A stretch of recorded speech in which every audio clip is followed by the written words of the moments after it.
already done a fall lip product video, which was really fun to do, and in my favorite fall things tag, I did mention one blush, but I've just decided to dedicate an entire video to fall blush because I love it that much. And what's weird is that before I started watching YouTube videos or doing my own, blush was not a big deal to me. But now if I'm running late in the morning or just not really feeling it, I will skip over eyeshadow, but I love to do my blush. And I just think it's because it can make such an impact on my face and just make everything look a lot brighter.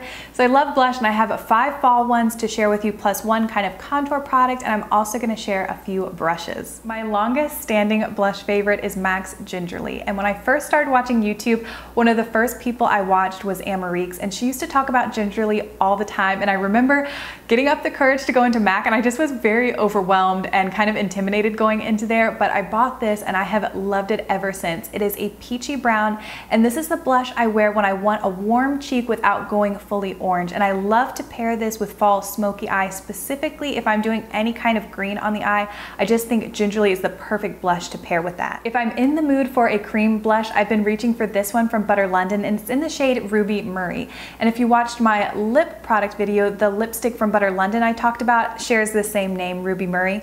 And in the pan, it's kind of a wine burgundy, but when you put it on the cheeks and blend it out, it gives a really pretty plummy flush. And I have to use a light hand with this, but this is a blush that I think would look beautiful on a lot of different skin tones, even if you have much darker skin than I do. This is a gorgeous color, and I have tried a lot from the Butter London cosmetic line, and to me the cream blushes are the standout product. Next I have Benefit's Lollitint, which is just a fun, cheerful color. I bought this last winter and I've gotten a lot of use out of this. I like to take it and apply 3 little dash marks on my cheek and then immediately go in with a stippling brush to blend it out. And you cannot let any time lapse or those little dash marks will stain, and they are very hard to remove, but if you can blend it out, it's beautiful. Benefit describes it as an orchid shade. On my cheeks, I find it very pink with some lilac to it, which is just beautiful. I don't personally like it on my lips. I don't think it does that much and doesn't last that long, but on my cheeks, it's fantastic, and I wear it a lot of times on its own, and then I also have taken the Benefit Box Blush in Havana and just put that on top. This is the blush I'm wearing right now. It's NARS Lovejoy, and I have lost track of how many times I've talked about this product in a video, and there is a good chance that this will be my most worn blush out of the entire year. And you can see in the pan, there's a lot of brown and bronziness to it, but there's also some ruddiness to the undertones. And when I blend it across my cheek, that redness comes out, and I just find it to be really flattering and easy to wear. And this is my everyday blush. So I'm wearing Lovejoy kind of in this area, and then closer to my ear, I'm wearing a powder from NARS. They sent me this, and this is not something I probably would have purchased on my own, but I've actually been getting a lot of use out of it. It's I think they're calling this like a blushing contour in the shade Olympia.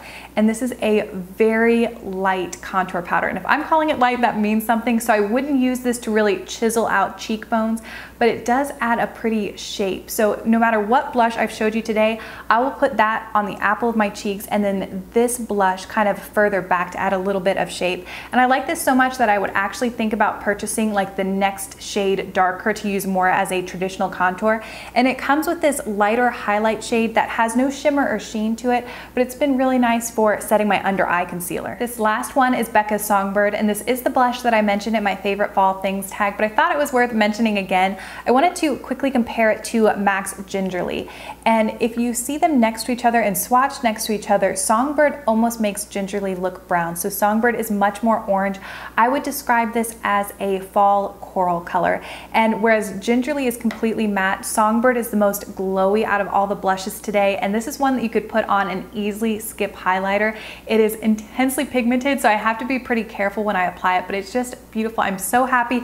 And now I want all the Becca blushes, which is pretty dangerous. Here are some quick swatches: MAC's Gingerly, Butter London's Ruby Murray, Benefit's Lollitint, NARS Lovejoy, and then at the end, Becca Songbird. Let's quickly talk some brushes. Still my all-time favorite blush brush, I have yet to find one better, is the Bobbi Brown blush brush. I love the shape of this and the even application, and you can get a fairly intense application with this brush. So if I'm using a really pigmented blush, I have to be kind of careful and make sure to tap that off. If I want a more blown out diffused look, I will use the Real Techniques Multitask brush. And this one is a lot looser, so it gives a more blended appearance. And this one I like to use with NARS Lovejoy.